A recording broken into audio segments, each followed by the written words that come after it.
You are listening to Historyman 1781, where we walk in the footsteps of heroes. On today's podcast, we continue our visit at Camden, South Carolina.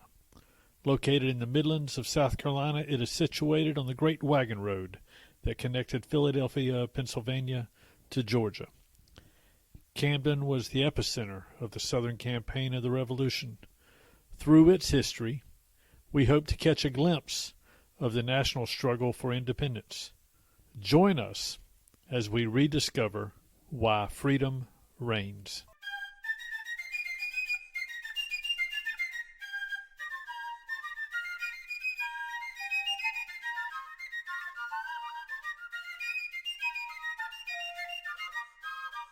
This is Historyman 1781 coming to you from the top of the Joseph Kershaw House in Historic Camden.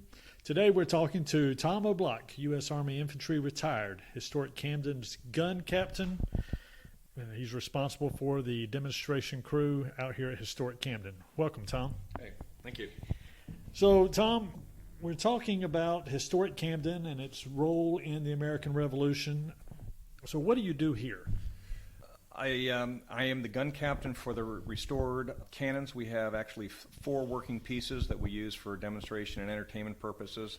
Do a lot of educational stuff, fire for ceremonies in regards to the Revolutionary War. A lot of the historical foundations will have us come down and we'll shoot for ceremonies that they have in remembrance of the Revolutionary War.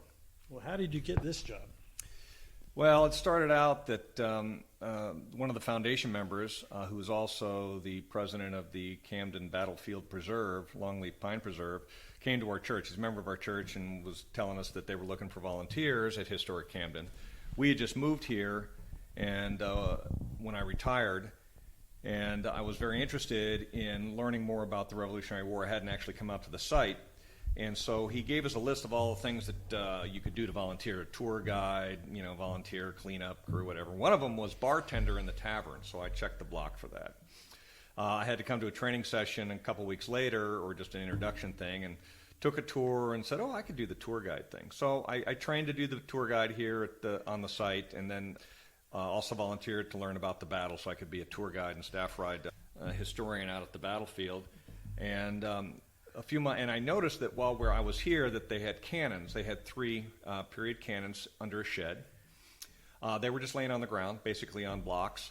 The carriage was on blocks because the 2 wheels for the field carriage, the hubs had rotted out. And so I asked, you don't come to a museum and not see cannons not mounted properly, especially since I'm a military guy and have toured a lot of Civil War battlefields at the professional level with historians and staff rides, and you always go and see, the cannons are always prominently mounted.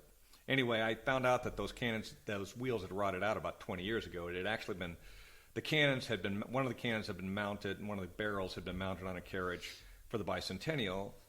And so I just started to inquire about it and took it upon myself to figure out how to get the money, how to get the cannon wheels refurbished or rebuilt or new ones made, and then figure out how we could get it put back on. So while I was working on that, I became the kind of quasi-cannon guy here at the site. I learned a lot about where those cannon barrels came from, or the narratives, and started to learn a lot about cannons because I had to learn how to, how to get it mounted, where to get wheels made, and talk to a bunch of historians.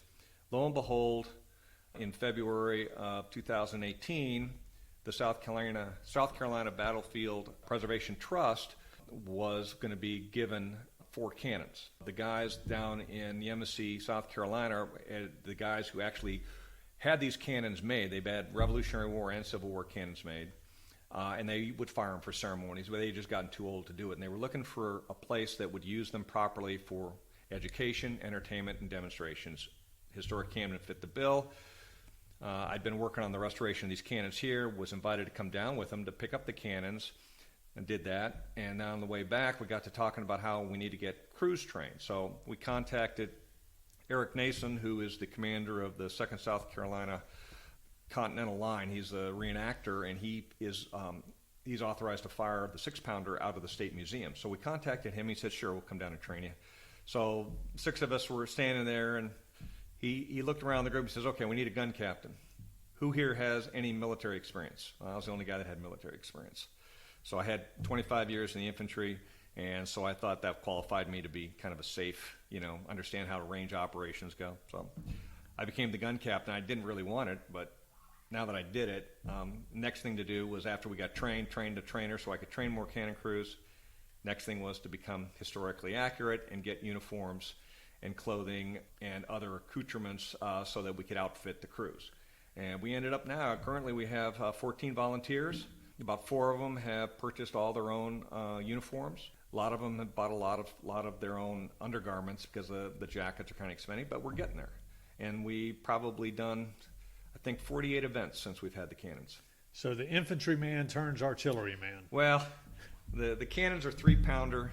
They're actually the grasshoppers are considered an infantry support weapon. So I say they're akin to infantry mortars of today. I see. They're lightweight, easily portable around the battlefield, and of course, infantry companies have a mortar section that are infantrymen that are allowed to fire indirect fire weapons. So I can make the legacy transition to these small cannons, and we have 2 mortars. So there I am, a mortarman, so I can make that. Work.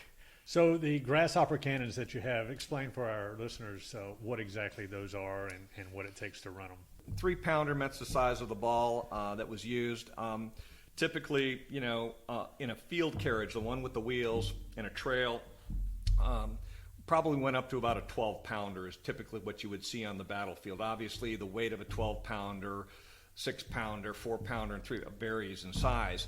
The 3-pounder, the nice thing about it, especially a brass piece, can get to less than 400 pounds, meaning 4 men could carry it basically like a litter. There we have the handles to put it in so we can lift it up and carry it, which meant that here in South Carolina, or actually in the time of the Revolution, they were very popular here in America because they could be lifted up and picked up over fences. Instead of dismantling the fence or having to get the horses off and try to do something. And it meant that you only needed 1 horse, 1 mule, 1 oxen, or 1 cow. And here in South Carolina, they're very popular because of the size of the small roads and trails. Very few roads. And so you'll find that here in a lot of the battles in South Carolina, 3-pounders were used a lot. And so we just happen to have 2 3-pounders. And from a firing characteristics, in the terrain of Revolutionary times, especially here in the South, small fields, not a lot of open areas, didn't need a lot of range to engage the enemy with these cannons, and primarily were used to fire grape shot and canister, so giant shotgun rounds. Matter of fact, at the Battle of Camden, there have been no balls. Of the 18 cannons used that day, there were no cannonballs ever found on the battlefield, only grape shot and canister.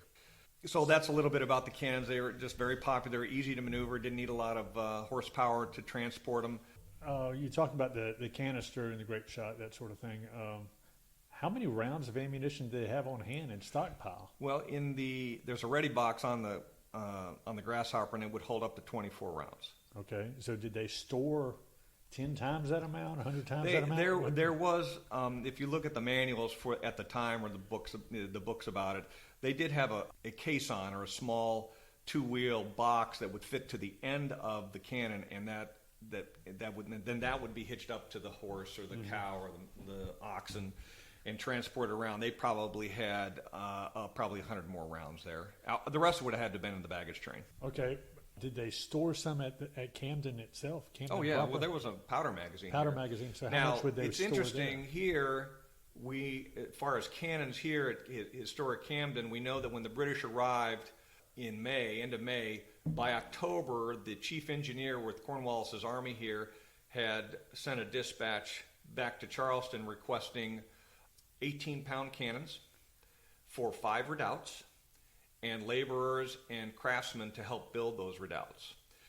We know that in December of 1780 that a spy actually wrote back to General, at the time, Greene up in Charlotte, that there were 5 redoubts. They were armed with supposedly 23-pounders, but that's what was in the dispatch. And that the redoubts had abattis out to the front. They had a ditch. So this was pretty well armed fortification. Matter of fact, Greene never intended to attack because it was too heavily fortified. They probably brought field cannons with them. Tarleton, when he went up to Waxhaws, we know that he had 2 3-pounders with him. Really? with this flank. He never used them during the battle, but he probably could have displayed. Remember that was a pretty open area. I understand it, even in those days. So when he was chasing Buford? Or yeah, when he was chasing Buford. He was carrying them with him. 2-3 pounders. I mean, it takes one horse. So. Wow. Or a mule. I did not realize that. I thought that they were doubling up on the horses. They were just to get there, but they were still pulling the cannon behind them. We were recently at Waxhaw's for their ceremony, and I was talking to the historians about it, and they were saying that they were the ones that mentioned that there were 3-pounders there, and then the other one said, well, we're not really sure. Yeah, the problem is getting dispatches written and finding. I mean, even Tarleton's baggage was lost when he left Charleston on his way back to England. His ship was captured. So everything we have is based on probably what Cornwallis got as a dispatch. And really, there's a lot of holes in the actual facts and figures in a lot of cases. Right. It's just like these 3 cannons we have here. There's stories about how they got here. Right. I have searched the archives. I've searched the history of the bicentennial, and all I can find is there was money set aside to restore the cannons. So I don't know. The supply line back and forth from Charleston, Fort Cornwallis. Let's just talk briefly about that. He had a storage or stored ammunition here, right? Right. So, like at the Battle of Camden, how much ammunition do we suspect or do we know was expended? And then the historians have done I don't know what they call it, where they use magnets, they search the battlefield. Okay. And they find they have markings where they found, musket balls, rifle pieces, buttons. They have all that marked. It's hard to say. The American Army came down from Charlotte with their complete baggage, with probably lots of ammunition. They were on campaign. Cornwallis, they packed them up with light kit. We know that. They didn't come in full marching order. They didn't have a baggage train. May have only had whatever, the 12, 16 rounds, whatever they had in their cartridge box when they came, because he wanted to move quick. He wanted to beat, what they thought at the time, before they knew that they were facing the full American Army up here, to move fast, because he wanted to get on the other side of the gum swamp. Is it gum swamp? Anyway, he wanted to get on the other side. He didn't want didn't have to want to fight to get through the swamp to get to the Americans. So anyway, that's all speculation. I don't know how many they had. Right. That you have to assume based on tactics of the time what they probably carried. Where was the ammunition that the British used? Where was it made? Made. Soldiers in those days would roll their own. A lot of times, they would take newspaper, paper. For the grape shot? Oh, for the grape shot, for the cannons? Yeah, for the cannons. The cannons, probably the actual ordnance guys would do it themselves, the cannoneers. I mean, they would get soap, the cotton bags, twine, the wax twine. They had plenty of brass bands to make the wooden sable that it would, you put the ball, anyway, if you show a drawing, but you put the ball onto a wooden disc, you tape it around with some brass wiring or strips, and then you attach the bag and tie the bag on it. I mean, it's just like we do now for our demonstration pieces. I mean, we have actual rounds. We use rice instead of gunpowder for demonstration pieces, but it's easy to make. It's easy enough to make. I'm sure they had the technology. Here in Camden, they would have had craftsmen, woodworkers, farriers. They had a blacksmith. So they could probably make all that stuff. Plus, they also had the ammunition magazine that was reinforced when the British were here. Okay. That's all speculation. I just have to guess that that's probably what they did, based on what I've read. So what would they use? I mean, was it... Now, the canister and the canister would have been musket balls. Okay. The grape shot would have been 1 ounce or 1 inch balls, bigger balls. Where would they get those from? Oh, they probably lead forms. They just melt, just like making bullets. They just take lead, melt it, pour it into molds. Well, there's no lead mines around here. No, they would have. That would have been supplies brought in from Charleston. I see. Do you know anything about how often the supply trains would come up from Charleston? No, but we know they got attacked a lot by guys like Francis Marion and right. Thomas Sumter. Right. Made life difficult here for the British. And the Americans brought down how many cannons? From Charleston. And this is the first Battle of Camden, right? In the first Battle of Camden, they brought down 9 guns. How do we know that? Say again? How do we know that?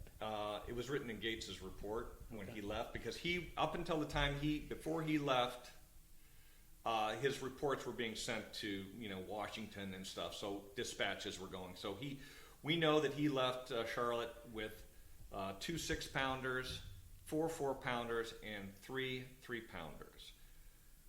There is some indication that one of the 3-pounders was lost in Rugeley's Mill and crossing the stream. The wagon wheel broke off. It was not in the actual battle. We know that all the pieces were brass, according to Cornwallis, because in his dispatch on the victory of Camden, in the first paragraph, he talks about all the cannons that were captured. In those days, capturing cannons was a very big deal. It meant you were taking the real firepower away from the enemy. And the real killer on the battlefield, besides the bayonet, was the cannons. He was shooting canister and grape shot. So, and we know that's what. And he said he captured the 8 pieces of artillery: the 2 6-pounders, 4 4-pounders, and 2 3-pounders. But we also know that's about exactly what he had. There's some reports and some written records that vary on the size and types, but it was all basically the same at the Battle of Camden. Okay, just kind of a little rabbit hole to go down to. Tell me about Francisco Peters and what you know about him. Well, only what I've read and seen, reenactments of what he did. So when I saw the first, it was a PBS special they were doing, and they talked about him. And they talked about him at the Battle of Camden, where he saved his commander, and then he ran back and he saw the cannon, and he picked up the cannon barrel and hufted it off the field.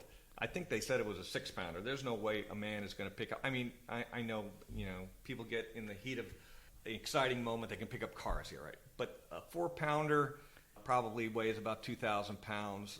6-pounder brass, probably close to the same or a little more. I suspect that if he was with one of the militia units and he fell back and was retreating down the road to Rugeley's Mill, which is where they went, he may have come across the cannon. I remember Bannister Tarleton, he was chasing them, with cavalry, and the British were after the Americans too, and he probably saw this crew trying to get this cannon out of this creek or whatever it was, and it was a brass 3-pounder because he picked it up, probably 250 pounds. Somewhere in that area, that's probably doable. That's my theory, that's where he saw it, because in the heat of the battle here, I mean, when the British broke the militia line at the Battle of Camden, they easily left 2 cannons on the battlefield because everybody just ran. And the cannoneers are going to leave their guns if there's nobody. They're going to spike them and go. But of course, at the Battle of Camden, the opening cannonade was directed at the cannon crews. And I can talk a little bit about that, but that's what I know about that one cannon and him picking it up. Let's go in. Tell me a little bit about that opening salvo. Well, we know that the Americans placed their 6-pounders on the road, the Great Wagon Road. So they probably, and so the so there was 8 of those. There was 2 6-pounders. 2 6-pounders. And they're supposedly mounted right down on the wagon road. Now remember, when the opening battle started, when the night battle started, and the prisoners came back, both sides captured prisoners. Both sides realized they'd hit the main force. So the Americans had deployed into their battle line, and then the British did. So the Americans put the 2 cannons on the Great Wagon Road, anchored the Continentals probably had a couple cannons. What they did on the militia side is they anchored 2 cannons between the militia units. So there was like right in the middle of the militia line. When the British started coming down... Why would they do that? I mean, that just seems like it takes away the effect of the cannon if it's massing, right in the middle. Massing artillery fires was not a known tactic at that time. It was done. Right. Matter of fact, at the Battle of Monmouth was one of the first times the Americans used mass cannons. I see. And of course, we did that at the Battle of Yorktown. If you look at the books, like Mueller's Treatise of Artillery, he only gives a page and a half to tactics of cannons. And I have a book that was written about artillery in North America, and they talk about by the time the Napoleonic War started, and Napoleon he was the French that really wrote some of the first manuals on the employment of artillery and the massing of artillery, and he was famous for it. It just didn't happen very much. I mean, yes, they would mass artillery for sieges, bring up mortars and stuff and do that. But on the field of battle, it was to supplement the rate of fire and to shoot more stuff down range at greater distance with greater accuracy. I mean, a cannon crew can fire about 6 times to 7 times a minute. A well-trained crew, that's faster than a rifleman can load and fire. Mm-hmm. And he's firing in a big, even a 4-pounder probably shoots about 18 balls of lead at a time. That's a lot of lead going downrange and at a greater distance with greater force. So they were big killers on the battlefield. So when you say staggered, or when you say in between the lines, you're not talking about there's one line, a cannon, and then the next line. Yeah, there would be the two-man front. Okay. To the left would be a cannon, then a two-man front, and then another cannon. So it's not behind them. No, it's not. No, they can't fire behind them in those days. That's right. Not like they do today. But anyway, so in the morning, right after when the sun set, when the moon set, at about 5 o'clock. There was 4:30, 5 o'clock, I think it was. It got very dark, and the night battle had produced a lot of smoke that had drifted over the main battlefield, and it just kind of hung there. It kind of hung there. Supposedly, they said there was a great fog, but we know that the British were coming down the road. The Americans heard the British, the clanking, and they asked permission to open fire. And when they did, it started a cannonade. The British had cannons in the forefront of their formation. And they had other cannons behind, and as they formed their battle lines, as their troops came out from a column formation and came into a linear fashion to face the Americans, they brought cannons with them. And for a good 20 minutes, there was a cannonade firing back and forth. Nobody could see what the other side was because of this fog.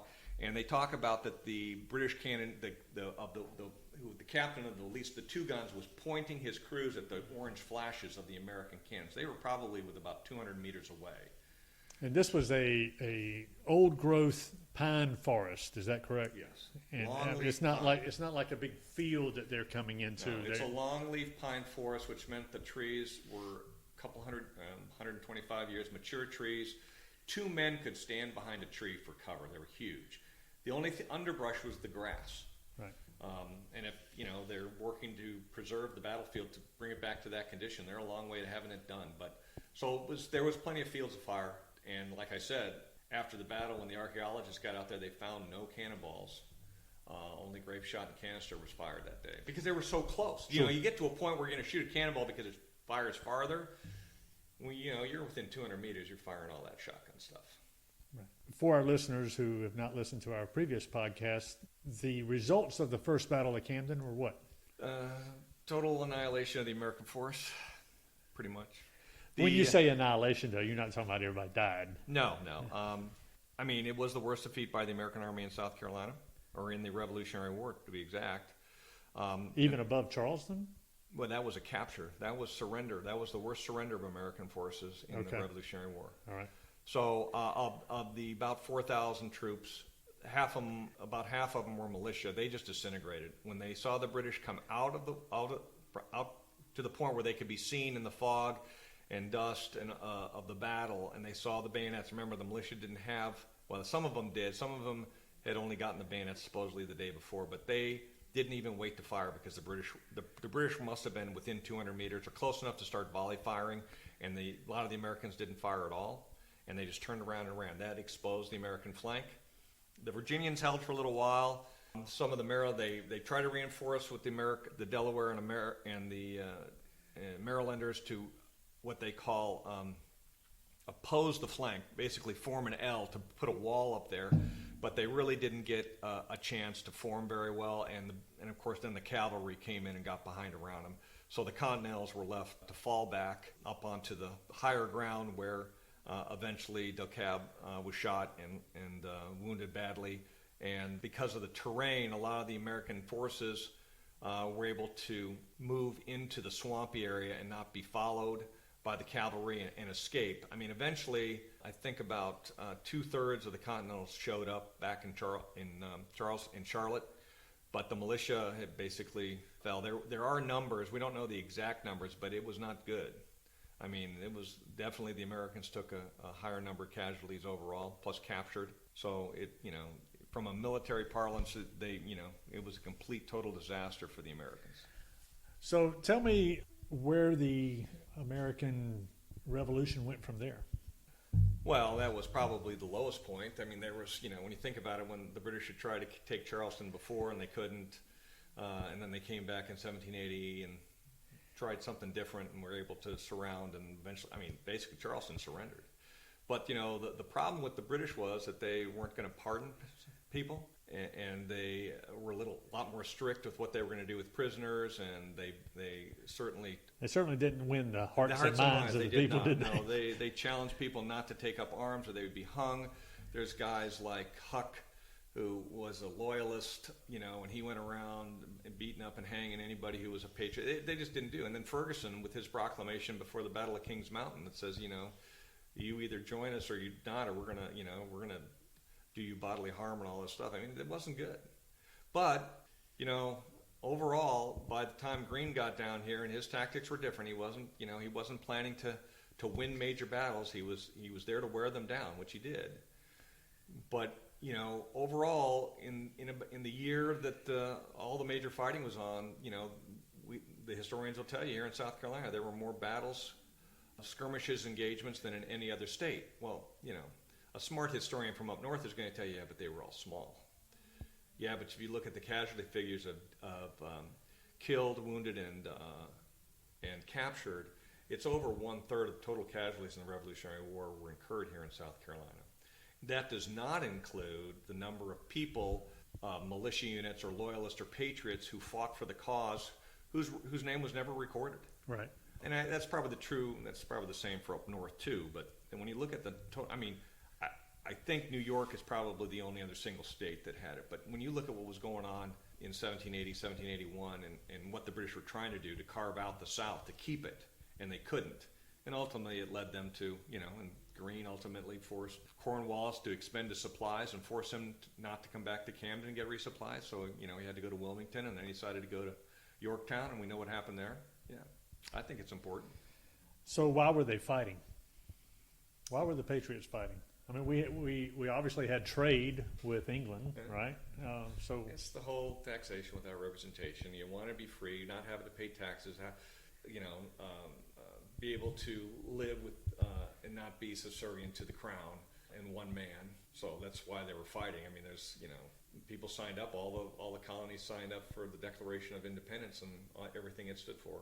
A lot of people were fighting for that. So what does freedom mean to Tom Oblak? Well, that's a good question. Well, it means living in the United States is probably the simple term, but the backing up behind that is, 25 years in the Army and traveling a good portion of the world. I mean, I lived in socialist countries, Germany. I've been to, seen how dictators treat their people in Panama. I've been to Indonesia. I've been to communist countries, other socialist countries. And, I just thankful to live in the United States, and have all the liberties and freedoms that I have. So I kind of believe that I believe what the Constitution, the Bill of Rights stands for. I want to make my own decisions and not have somebody tell me what I have to do. I want my own money, keep it. I don't want to be paying frivolous taxes because somebody doesn't want to work. I mean, I understand that there's some people that need it, but I don't know. That's kind of all. I want to be able to make my decision, live the life I do, and I also want to, I don't know. It's kind of, without getting political, how do you, make a statement that, I like the liberties I have and I want to keep them. Very good. What do you want people to take away from Historic Camden if they come to visit here? It is the hallmark of the Revolutionary War here in South Carolina. It's where the center of everything happened. It was because Camden being a major supply point for the British for all their outlying tentacles. If you think of an octopus with its head here in Camden and the tentacles out to all these places like 96 and all these other forts and installations where they were trying to win the hearts and minds of the Americans here, the Patriots and the Loyalists, and keep them. And this is where it all happened. The Americans came to Camden twice and fought 2 battles here. One with Gates was utter defeat. The second one at Hopkirk's Hill, 2 miles from this location, it was a victory by the British because they chased the Americans off the battlefield, but instead of the Americans running away and not coming back, they stayed, and they came back and forced the British to leave 2 weeks later. So it's kind of like a stalemate. But in those days, the things that constitute a victory on a battlefield were the number of cannons that were captured and whether you push the opposing army or soldiers off the field of battle. Okay. I call the Second Battle of Camden a draw or a tie because Greene stayed here. And so it's important. What's happened here at Camden is very important. And it's going to be the head of the Liberty Trail, or a big portion of the future development of the Liberty Trail, which is to trace all the major historical Revolutionary War events. That's a lot of chatter about that right now, the Liberty Trail, especially here and around Camden. Yeah, and they want to make the visitor center part of the headquarters for that too, Right. when they build that. Right. Well, that's very, very exciting to hear. Thank you for your time, and we hope to see you soon. Thanks.